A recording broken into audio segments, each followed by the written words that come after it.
अस्सलाम वालेकुम, how are you all? I hope you are doing well. ज़िंदगी में अगर आपका पैसा डूब जाए तो आप दोबारा कमा सकते हैं। अगर आपका कोई बिज़नेस फेल हो जाए तो आप दोबारा उसको जो है ना नए तरीके से खड़ा कर सकते हैं। लेकिन अगर आपका वक्त बर्बाद हो जाए तो कायनात की कोई ताकत है उसे वापस नहीं ला सकती। और ज़िंदगी का सबसे कड़वा खसारा पता है आपको क्या है? कि जब आप अपना कीमती वक्त, अपनी वो कीमती एनर्जी और अपने सच्चे जज्बात किसी ऐसे गलत इंसान पर लुटा देते हो जिसे आपकी कदर ही नहीं होती। और बहुत से लोग आगे भी इस चीज़ को कंटिन्यू रखना चाह रहे हैं। आप भी यह हैं कि किसी एक ऐसे इंसान के ऊपर सब कुछ लुटा रहे हैं जिसे आपकी कदर नहीं है। हम अक्सर इस वहम में होते हैं कि चलो आज नहीं तो कल ये बदल जाएगा, मेरी मोहब्बत देकर इसे एहसास हो जाएगा। लेकिन याद रखिए, कोयले को आप जितना मर्जी धो लें, जितना मर्जी उसको पॉलिश कर लें, लेकिन वो हीरा नहीं बन सकता। गलत इंसान के पीछे गुजारा हुआ एक एक सेकंड आपकी अपनी ज़ात के साथ नाइंसाफ़ी है। और अगर आप इस खसारे से ख़ुद को बचाना चाहते हैं तो मेरे ये चंद उसूल आपके लिए हैं। आज की वीडियो में आप समझ सकेंगे कि आप कैसे ऐसे लोगों से बच सकते हैं। तो वीडियो के साथ जुड़े रहिएगा। चैनल पर नए हैं, चैनल को सब्सक्राइब लाजमी कीजिएगा। तो सबसे पहली चीज़ याद रखिएगा, बदलाव की झूठी उम्मीद छोड़ दें। Stop being a fixer. आप किसी के लिए साइकेट्रिस्ट या इस्लाही मरकज़ नहीं हैं कि आप उसे बदलने का ठेका लेकर बैठ जाएँ। समझ आ रही है ना? जो इंसान आपको बार बार ज़हनी अज़ियत देता है, आपके खुलूस का मजाक उड़ाता है और बार बार जो है वो माफ़ी मांग कर फिर वही गलती दोहराता है, तो वो कभी नहीं बदलेगा। ठीक है ना?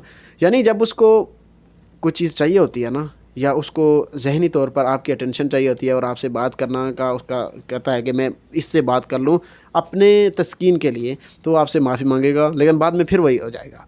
तो वो सिर्फ आपका वक्त और आपकी ज़हनी सेहत को चाट रहा होता है। ऐसे इंसान पर मज़ीद वक्त ज़ाया करना ऐसा ही है जैसे किसी मुर्दा जिस्म को दवा देना। तो सेकंड चीज़ कि वक्त की इन्वेस्टमेंट को समझें। The sunk cost fallacy. अक्सर लोग किसी रिश्ते से सिर्फ इसलिए बाहर नहीं निकल पाते क्योंकि वो सोचते हैं कि मैंने ज़िंदगी के 5 साल उस इंसान को दिए हैं, अब कैसे छोड़ दूँ मैं इसको। मेरे पास बहुत से लोग आते हैं जो मुझे ये बात बोलते हैं कि मैंने 5 साल दिए, 10 साल दिए, मैं अब कैसे छोड़ दूँ, मैंने तो इतना अरसा दिया है उसको।